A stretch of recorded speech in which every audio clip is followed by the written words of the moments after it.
ஏன்னா சீமானுக்கும் திமுகவுக்கும் ஒரு டீல் நடந்து முடிஞ்சிருக்கு. அதன் அடிப்படையில் தான் அவர் விஜய் எதிர்ப்பை கையில் எடுத்தார், திமுக எதிர்ப்பை கைவிட்டார் அப்படின்னு சொன்னோம். திமுகவுக்கும் நாம் தமிழர் கட்சிக்கும் ஒரு ரகசிய கூட்டணி ஏற்பட்டுடுச்சு. அடுத்தடுத்த தேர்தல்களில் பார்த்தீங்கன்னா இது ஒரு நேரடி கூட்டணியாக நம்ம சொல்றதை வேணா நீங்க அவதூறுன்னு சொல்லலாம். திருமாவளவன் ஒரு கட்சியினுடைய தலைவர், அவர் சொல்றது ஒரு பொய்யான தகவலா இருக்குமா? இதை பகிரங்கமா அறிவிச்சா அதுவே பேக் ஃபயர் ஆயிடும். இப்ப என்ன பண்ணலாம் அப்படின்னா அதை வெளிப்படையாக அறிவிக்காம இப்போ சட்டமன்றத்தில் சீமான் அவர்களுடைய இந்த குரல் ஒலிக்கணும்னு சொல்லிட்டு உதயநிதி விரும்புறான்னு சொல்லிட்டு ஜூனியர் விகடன்ல ஒரு ஆர்டிகல் பார்த்தோம் சார். இப்போ அதுக்கேற்ற மாதிரி தான் இந்த அரசியல் நடந்துட்டு இருக்கு. நிச்சயமாக என்ன காரணம் அப்படின்னா விஜயை எதிர்ப்பதற்கான திராணி திமுக கிட்ட இல்லை, அதுதான் உண்மையான விஷயம். அதுக்கப்புறம் இயல்பாவே பாத்தீங்கன்னா உதயநிதிங்கிறவர் ஒரு சாஃப்டான ஒரு கேரக்டர். இப்போ அதுக்கு என்ன பண்றாங்க, இப்போ விஜயை நாம எதிர்கொள்வதற்கு இன்னொரு ஃபோர்ஸான ஒருத்தர் வேணுங்கிறதுனால சீமான அந்த களத்துல இறக்கலாம்னு பாக்குறாங்க. எல்லாத்துக்கும் மேல சட்டசபை அங்க ஒரு கண்ணியம் மாண்பு கடைபிடிக்கப்படணும். சீமானுடைய பேச்சு பார்த்தீங்கன்னா அந்த குழாயடி சண்டையில் பெண்கள் பேசுகிற ஒரு அருவருப்பான மொழிகள்ல பேசுகிற ஒரு தலைவர். அவரெல்லாம் சட்டசபைக்கு போனார்னா எனக்கு தெரிஞ்சு 1 மணி நேரம் தான் சட்டசபையில் இருப்பார். அதுக்கப்புறம் பார்த்தீங்கன்னா அண்ணாமலையும் புதுசா களத்துல வந்திருக்காரு. 2031 மிகப்பெரிய ஒரு ஆட்சி மாற்றம் நடக்கும் சொல்றாரு. மீண்டும் விஜய்க்கு போட்டியா புதுசா ஒரு தலைவர் உருவாகாரு. இந்த விஷயத்தை எப்படி பாக்குறீங்க? பசுத்தோல் போர்த்திய புலிய பார்த்த ஃபீலிங் தான் எனக்கு வந்தது. என்னன்னா அண்ணாமலை பேசுறாரு, என்னுடைய மதத்தையும் என்னுடைய சாதியை வீட்டுக்குள் வைத்து பூட்டி விட்டு நான் வெளியில வர்றேன் அப்படிங்கிறாரு. அதெல்லாம் பார்க்கும்போது இன்னைக்கு பாத்தீங்கன்னா அவர் என்ன சொல்றாரு அப்படின்னா நம்ம செயல்பட விடணும், என்ன அவர் நம்ம விமர்சனம் பண்ணக்கூடாது அப்படிங்கிறார். என்ன காரணம் அப்படின்னா இன்றைய கட்டத்துல விஜய் நீங்க டச் பண்ணீங்க அப்படின்னா விஜயினுடைய இன்னொரு பக்கம் விஜய் மீது நம்ம ஒரு சாஃப்ட் கார்னர் எடுத்தா விஜயினுடைய ரசிகர்களே நம் பக்கம் வருவதற்கான வாய்ப்பு இருக்கு. எதிர்காலத்தில் அவர்களை நம்ம பக்கம் கூட கொண்டு வரணும் அப்படிங்கிற எண்ணத்துமெல்லாம் அவருக்கு உண்டு. பேச்சில் ஒரு விஷயத்தை நீங்க கவனிச்சிருப்பீங்கன்னு நினைக்கிறேன். அமெரிக்காவில் இருக்கிற ஒரு டாக்டர், நிறைய சம்பாதித்த ஒருத்தர், இவருக்காக அந்த வேலையை விட்டுட்டு 5 வருடமா தன்னார்வலரா சம்பளம் இல்லாம வேலை பார்த்துக்கிட்டு இருக்காரு. எப்படி சாத்தியம்? அது அண்ணாமலை மீது உள்ள நம்பிக்கை மட்டும் தானா? அப்படியெல்லாம் கிடையாது. இப்ப இதுக்கு பின்னால ஒரு பெரிய ப்ரோக்ராம் இருக்கு. அதுதான் நான் என்ன கேட்கிறேன், இன்னைக்கு விஜய் ஒரு சிறப்பாக ஆட்சி செய்வதா இருந்தா அதுதான் உங்களுடைய சர்டிபிகேட்டாக இருக்கும் பட்சம் அவரை எப்படி மக்கள் 2031 தூக்கி போடுவாங்க. அதனால இதுக்கு பின்னால ஒரு பெரிய திட்டம் இருக்கு. அதுல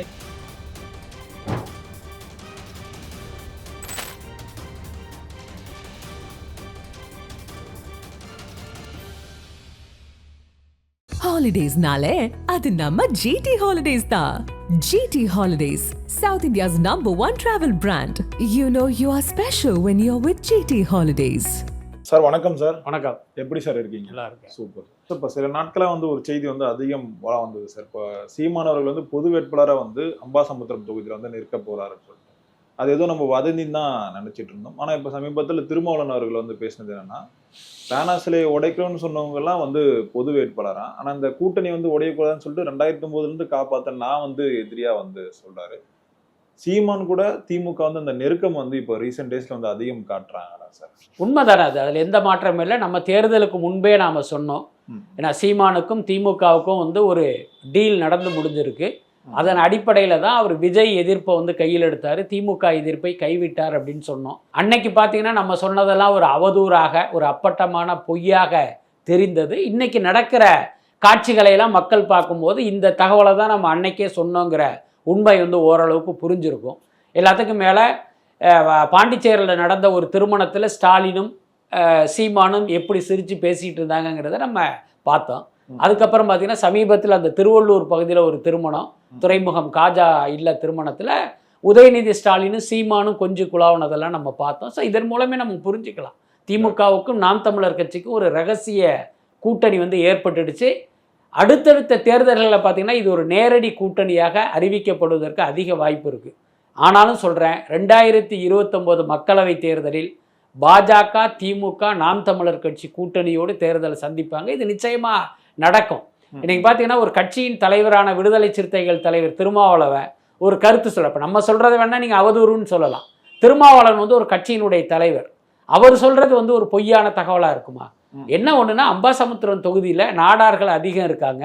அதனால சீமானை அவரும் அந்த நாடார் சமூகத்தை சேர்ந்தவர் அப்படிங்கிற அடிப்படையில் அந்த ஜாதி வாக்குகளை மனதில் கொண்டு அவர் வந்து அங்கே நிற்கிறதுக்கு முடிவு பண்ணியிருக்காரு.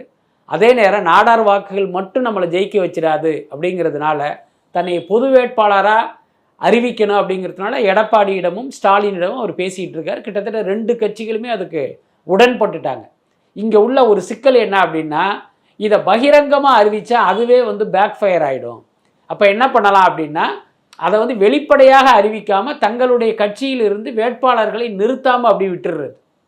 அப்போ என்னாகும், ஒரு திமுக வேட்பாளர் அம்பாசமுத்திரம் இடைத்தேர்தலில் போட்டியிடலை அப்படின்னா திமுக காரன் என்ன பண்ணுவான், ஏற்கனவே அவன் பார்த்துருக்கான், சீமானும் ஸ்டாலினும் ரொம்ப நட்பாக இருக்காங்க, உதயநிதியும் ஸ்டாலினும் சீமானும் நட்பாக இருக்காங்க, அப்போ நாம் வந்து சீமானுக்கு ஓட்டு போடுவோன்னு அவங்க போடுவாங்க. அதுக்கப்புறம் அதிமுக வேட்பாளர் நிறுத்தப்படலைங்கும் போது இப்போ அதிமுக காரன் என்ன பண்ணுவான், அவனும் சீமானுக்கு ஓட்டு போடுவான். ஸோ இப்படி ஒரு கணக்கு வந்து அங்கே நடந்துக்கிட்டு இருக்கு. அது தேர்தல் அறிவிக்கப்பட்ட பிறகு அது வெளிப்படையாக தெரிய வரும். மொத்தத்தில் திமுக தன்னை நம்பிய தொண்டர்களை ஏமாற்றிக்கிட்டு இருக்காங்க. நாம் தமிழர் கட்சி சீமானும் அவர் பின்னால் திரண்ட மக்களை வந்து ஏமாற்றிக்கிட்டு இருக்கார். என்ன காரணம்னா, நாம் தமிழர் கட்சியினுடைய அடிப்படை கொள்கையே திமுக எதிர்ப்பு தானே. இன்றைக்கி அந்த திமுக எதிர்ப்பு எங்கே போச்சு?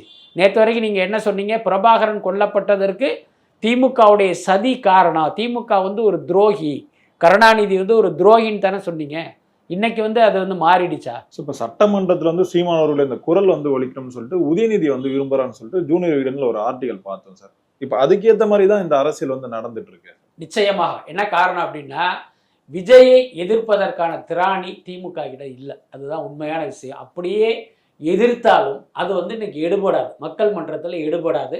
என்ன காரணம் அப்படின்னா, திமுக ஆட்சியில் நடந்த ஊழல்களையே இவங்க ஒரு பதிலடியாக எடுத்து போடும்போது அதை ஃபேஸ் பண்ணுவதற்கான வலிமை வந்து திமுக கிட்ட இல்லை. உதாரணத்துக்கு பார்த்தீங்கன்னா, ஒவ்வொரு டிபார்ட்மெண்ட்டிலும் எத்தனை ஆயிரம் கோடிகள் கொள்ளையடிக்கப்பட்டிருக்குங்கிற புள்ளி விவரத்தை போட்டால் திமுகவினரால் பதில் கொடுக்க முடியுமா? நிச்சயமாக முடியாது. அதுக்கப்புறம் இயல்பாகவே பார்த்தீங்கன்னா, உதயநிதிங்கிறவர் ஒரு சாஃப்டான ஒரு கேரக்டர். இப்போ அதுக்கு என்ன பண்ணுறாங்க, இப்போ விஜயை நாம் வந்து எதிர்கொள்வதற்கு இன்னொரு ஒரு ஃபோர்ஸான ஒருத்தர் வேணுங்கிறதுனால சீமானை அங்கே களத்தில் இறக்கலான்னு பார்க்குறாங்க. நான் என்ன கேட்குறேன்னா, சீமான் என்கிற ஒரு ஒற்றை நபரால் இப்போ தாவேகாவில் இருக்கிற 108 பேரை சமாளிச்சிட முடியுமா? எல்லாத்துக்கும் மேலே சட்டசபை, அங்கே வந்து ஒரு கண்ணியம் மாண்பு கடைபிடிக்கப்படணும். சீமானுடைய பேச்சு பார்த்திங்கன்னா, அந்த குழாயடி சண்டையில் பெண்கள் பேசுகிற ஒரு அருவருப்பான மொழிகளில் பேசுகிற ஒரு தலைவர் அவரெல்லாம் சட்டசபைக்கு போனார்னா எனக்கு தெரிஞ்சு 1 மணி நேரம் தான் சட்டசபையில் இருப்பார். அதுக்கப்புறம் பார்த்திங்கன்னா சபாநாயகரால் அவர் கண்டிப்பாக வெளியேற்றப்படுவார். ஏன்னா அந்த அளவுக்கு ஒரு கண்ணியமான பார்லிமெண்ட்ரி வேர்டில் அவரால் பேச முடியாது. அதனால் அது வந்து ஒரு பெரிய விஷயமாக இருக்குன்னு எனக்கு தோணலை. பட் அடிப்படையான காரணம் வந்து இதுதான். Okay sir. அண்ணாமலையும் புதுசாக வந்து களத்தில் வந்து வந்திருக்காரு. நேற்றைய தினம் வந்து ஒரு பெரிய மாநாடு வந்து நடந்திருந்தது பொள்ளாச்சியில். நிறைய விஷயங்கள் வந்து பேசியிருந்தார். 2031 மிகப்பெரிய ஒரு ஆட்சி மாற்றம் நடக்கும் வந்து சொல்றாரு. மீண்டும் விஜய்க்கு போட்டியா புதுசா ஒரு தலைவர் வந்து உருவாகாரு. இந்த விஷயத்தை எப்படி பாக்குறீங்க சார் நீங்க? அதான் பொள்ளாச்சியில் நடந்த அந்த வீத லீடர் அந்த அமைப்பினுடைய கூட்டத்தை பார்க்கும்போது ஒரு பசுத்தோல் போர்த்திய புலியை பார்த்த ஃபீலிங் தான் எனக்கு வந்தது. என்னன்னா, அண்ணாமலை பேசுறாரு, என்னுடைய மதத்தையும் என்னுடைய சாதியை வீட்டுக்குள் வைத்து பூட்டி விட்டு நான் வெளியில வர்றேன் அப்படிங்கிறாரு. அதெல்லாம் பார்க்கும்போது நமக்கு உண்மையிலே சிரிப்பாக தான் இருந்தது. அவருடைய அந்த 3/4 மணி நேர பேச்சு முழுசாவே நான் பார்த்தேன். அது எல்லாமே பார்த்தீங்கன்னா ரொம்ப செயற்கையாகவும் போலியாகவும் இருந்ததாக தான் எனக்கு தோணுது. அவர் என்ன சொல்கிறார் அப்படின்னா, அது 2 விஷயத்தை நம்ம சொல்லலாம். சாதி மத பேதம் இல்லாமல் இருக்கணும் அப்படிங்கிறாரு. அண்ணாமலை யார்? அண்ணாமலையினுடைய அடையாளம் என்ன? அண்ணாமலை இவ்வளவு நாள் என்ன செய்தார்? பாஜக என்கிற ஒரு மதவாத கட்சியினுடைய தமிழ்நாடு தலைவராக இருந்தவர் தான் நீங்கள். இவ்வளவு நாள் பார்த்தீங்கன்னா பாஜகவுடைய மதவெறியை பரப்பிய ஒருத்தர் தான் நீங்கள். இன்னைக்கு வந்து நான் மதத்தை சாதியை வீட்டுக்குள்ளே வச்சு பூட்டிட்டு வர்றேன் அப்படின்னு பேசுகிறத விட ஒரு நகைச்சுவை, ஒரு பெரிய முரண்பாடு வேறு எதுவும் இருக்க முடியாது. அதுக்கப்புறம் பார்த்தீங்கன்னா, தமிழ்நாட்டில் வந்து அப்படி ஒரு வேளாண்மை எழுச்சி பெறணுமா என்ன அப்படி ஒரு பேசுகிறார் அவர். அதே இது பார்த்தீங்கன்னா, டெல்டா மாவட்டங்களில் இந்த மீத்தேன் ஹைட்ரோ கார்பன் திட்டங்களையெல்லாம் இந்த ஒன்றிய பாஜக அரசு தீவிரப்படுத்திய போது அண்ணாமலை என்ன பண்ணார்? வாயை மூடிக்கிட்டு இருந்தார். ஆக இன்னைக்கு பார்த்தீங்கன்னா, தமிழ்நாட்டு அரசியலில் பாஜகவில் தனக்கு உரிய மரியாதையும் இடமும் கிடைக்கல அப்படிங்கிறதுனால இப்போ ஆர்எஸ்எஸ்னுடைய அறிவுரையில் பார்த்தீங்கன்னா, இவர் வந்து வேறொரு அரசியல் இயக்கத்தை தொடங்கணும் அப்படின்னு வந்திருக்காரு. அதே நேரம் அந்த மதவாத பின்னணியும் அடையாளமும் தனக்கு வந்து ஒரு பெரிய பின்னடைவை கொடுத்துரும். அதனால வந்து நமக்கு வந்து வெற்றி கிடைக்காது அப்படிங்கிறதுனால தன்னை ஒரு பொதுவானவராக காட்டிக்கொள்வதற்காக அவர் வந்து ஒரு வேஷம் போட்டுட்டு வந்து இறங்கியிருக்காரு. அப்படித்தான் நான் பார்க்குறேன் அவருடைய பேச்சை. இல்ல சார், பாஜக பி டீம் வந்து என்ன சொல்றாங்க, அதுக்கும் வந்து ஒரு பதிலடி வந்து கொடுத்திருந்தாரு. இல்ல, அவர் வந்து பாஜகவுடைய பி டீம்னு சொல்றது வந்து மிக தவறான ஒரு விமர்சனமாக தான் நான் பார்க்குறேன். அவர் பாஜகவுடைய ஏ டீம், அதுதான் உண்மை. என்ன காரணம் அப்படின்னா, பாஜகவினால் இன்னும் 100 வருடங்கள் ஆனாலும் தமிழ்நாட்டில் வந்து அதிகாரத்தை கைப்பற்ற முடியாது. இந்த மக்கள், தமிழ்நாட்டு மக்கள் பாஜகவை எந்த காலத்திலும் ஏற்க மாட்டாங்க. இது எல்லாருக்கும் தெரிந்த உண்மை. பாஜகவுடைய கடைசி முயற்சி தான் அண்ணாமலையை தமிழ்நாடு பாரதிய ஜனதா கட்சியினுடைய தலைவராக்கி கட்சியை வளர்க்க நினைத்தது. மற்ற தலைவர்களோடு ஒப்பிடும்போது அண்ணாமலையினுடைய செயல்பாடுங்கிறது பெரிய அளவில் இருந்தது. ஆனால் அந்த கட்சிக்கு வந்து ஓரளவுக்கு கவன ஈர்ப்பு கிடைச்சதே தவிர மக்களுடைய ஆதரவு கிடைக்கல. அப்போ அந்த கடைசி முயற்சியின் தோல்வி அடைந்த பிறகு அவர்கள் தீட்டிய திட்டம் தான் இன்னைக்கு அண்ணாமலையை தனியாக களம் இறக்கிறது. ஏன்னா அப்படி இருக்கும்போது இவர் பாஜகவுடைய ஆள் தான், பாஜகவுடைய புரோகிராம் படி அரசியலுக்கு வரப்போறார். அப்படி இருக்கும்போது அவர் பி டீம்னு நம்ம சொல்ல வேண்டிய அவசியம் இல்லை, அவர் ஏ டீம் தான். இன்னைக்கு வேணா சாதி இல்லை, மதம் இல்லை, ஏன்னா நமக்கு வந்து தமிழ்நாட்டினுடைய இதுதான் வளர்ச்சி தான் முக்கியம் அப்படி இப்படிலாம் இவர் பேசுவார். ஆனால் உரிய நேரம் வரும்போது நிச்சயமாக அவருடைய ஒரிஜினல் முகத்தை வந்து காட்டுவார். இல்ல சார், இப்போ 2031 அந்த ஆட்சி மாற்றம் வரும்னு சொல்லிட்டு ரொம்பவே உறுதியா சொல்றாரு. இப்போ அதுக்கான அந்த வேலைகள் வந்து தொடங்கிட்டு இருக்காங்கன்னு சொல்றாங்க. அந்த கூட்டணி கட்சிகளோட திரும்பவும் வந்து ஆட்சி பெறறதுக்கான வாய்ப்பு இருக்குன்னு வந்து சொல்றாங்க. சீமான், அப்புறம் மன்மோகன் ராமதாஸ், அப்புறம் டிடிவி தினகரன், அண்ணாமலை இவங்கெல்லாம் சேர்ந்து ஒரு கூட்டணி கட்சி வந்து ஃபார்ம் பண்றதா கேள்விப்படுறோம். நிச்சயமாக இது எல்லாமே நடக்கும், அதில் எந்த மாற்றமே இல்லை. இன்னொன்று, அண்ணாமலை வந்து நம்ம ஒரு தனி மனிதராக பார்க்க வேண்டிய அவசியம் இல்லை. அவர் பார்த்தீங்கன்னா ஒரு கூட்டத்தால் உருவாக்கப்பட்ட ஒரு நபர் அவர். அதுதான் விஷயம். அந்த நேரத்தில் அவர்களுடைய நிஜ முகத்தை வந்து காட்டுவாங்க. பேச்சில் ஒரு விஷயத்தை நீங்கள் கவனிச்சிருப்பீங்கன்னு நினைக்கிறேன். அமெரிக்காவில் இருக்கிற ஒரு டாக்டர், நிறைய சம்பாதித்த ஒருத்தர், இவருக்காக அந்த வேலையை விட்டுட்டு 5 வருடமா தன்னார்வலரா சம்பளம் இல்லாமல் வேலை பார்த்துக்கிட்டு இருக்காராம். நீ யோசிச்சு பாருங்க, அமெரிக்காவில் வேலை பார்த்த ஒருத்தர் வேலையை விட்டுட்டு ஒரு அமைப்பின் பின்னால் வருவாரா? ஏன்னா அதுவும் சம்பளம் வாங்காமல் தன்னார்வலராக ஒருத்தர் ஒர்க் பண்ணுவார் அப்படின்னா எப்படி சாத்தியம் அது? அது அண்ணாமலை மீது உள்ள நம்பிக்கை மட்டும்தானா? அப்படியெல்லாம் கிடையாது. இன்னைக்கு தானே அண்ணாமலை தனி கட்சின்னு ஆரம்பிச்சாரு. நேற்று வரைக்கும் அவர் யாரா இருந்தார்? அப்போ இதுக்கு பின்னால் வந்து ஒரு பெரிய ப்ரோக்ராம் இருக்கு, அதுதான் உண்மை. இப்போ நீங்கள் சொல்ற மாதிரி பாஜகவில் நேரடியாக இங்கே எதுவும் பண்ண முடியாது. ஆனால் இப்போ நீங்கள் சொல்ற அமமுக, பாமக போன்ற அந்த லெட்டர் பேடு கட்சிகளோடு இணைத்து வந்து ஒரு கூட்டணி அப்படிங்கிற அளவுக்கு அந்த தேர்தல் நேரத்தில் வருவாங்க.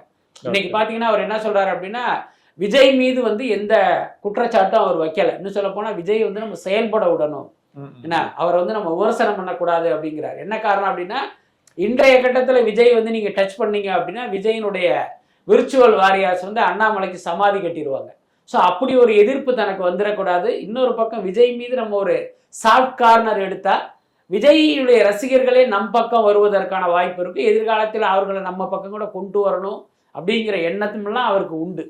அதே நேரம் 2031 ஒரு மிகப்பெரிய ஆட்சி மாற்றம் ஏற்படும், ஏன்னா தான் வந்து ஆட்சியை பிடிப்போங்கிற டோன்ல வந்து அவர் பேசுறாரு. நான் என்ன கேட்குறேன், இன்னைக்கு விஜய் வந்து ஒரு சிறப்பாக ஆட்சி செய்வராக இருந்தா அதுதான் உங்களுடைய சர்டிபிகேட்டாக இருக்கும் பட்சம் அவரை எப்படி மக்கள் 2031 வந்து தூக்கி போடுவாங்க? அதனால இதுக்கு பின்னால வந்து ஒரு பெரிய திட்டம் இருக்கு, அதுல எந்த மாற்றமே இல்லை. ஓகே சார், இப்போ அவருடைய இந்த வீத லீடர் இயக்கம் ஆரம்பிச்சு ஒரு 38 நாள் ஆகுது. அதுக்குள்ளேயே வந்து இத்தனை லட்சம் பேர் வந்து சேர்ந்திருக்காங்க. இது வந்து ஒரு குடும்ப கட்சி இல்லை, எல்லாருக்குமான ஒரு கட்சின்றதையும் வந்து சொல்றாரு சார். அதுல எந்த மாற்றமே இல்லை. என்ன காரணம் அப்படின்னா, இங்க வந்து அதிமுக திமுக மீது ஒரு அதிருப்தி அடைந்தவர்களுடைய கூட்டம்ங்கிறது இருந்துகிட்டே இருக்கு காலமா.